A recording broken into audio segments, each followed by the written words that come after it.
Okay, so first of all we've got wireless access protocol, and basically that is a technical system which has been put in place for accessing information over a mobile network wirelessly.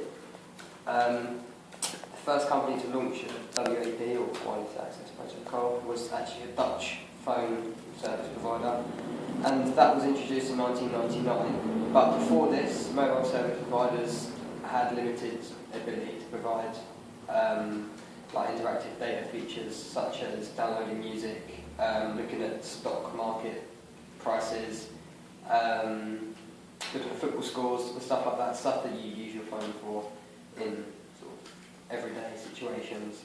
So yeah, that's why WAP was introduced. Next we've got GSM, and GSM is just simply the second generation standard of mobile networks.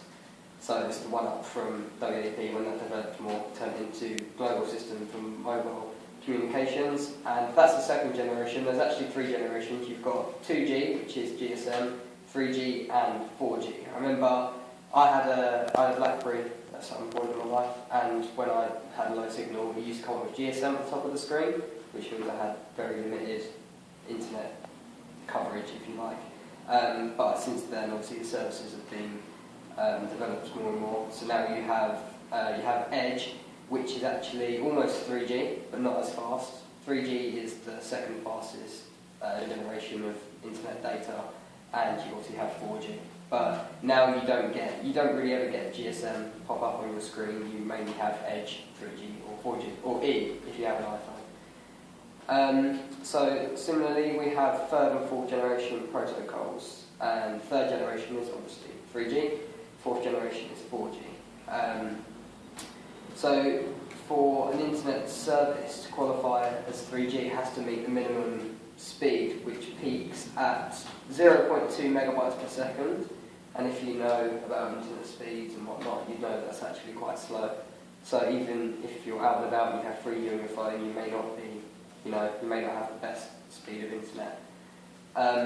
But fourth generation is obviously a lot faster, and depending on how much coverage you've got and how much signal you've got, you can peak at about almost 50 megabytes per second on 4G service. So yeah, we've come a long way with using internet on our phone.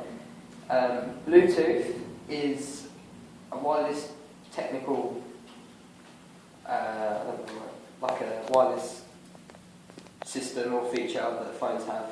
It used to be used a few years ago. It used to be used for transferring data over short distances. For example, how close we're sitting now, we can transfer data such as photos, videos, or songs. We can use Bluetooth to share those.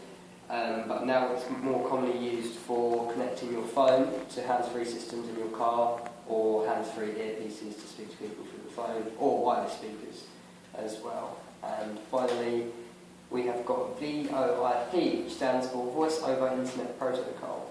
So basically VoIP allows you to make free, low-cost telephone calls over the internet. So you can use any phone and contact anyone using the internet, despite the equipment that they have, and despite the equipment that they use. And that is it. Any questions? What was the amount of peaks per second 3G and 4G had to reach? 3G to qualify was 0.2 megabytes per second. Okay.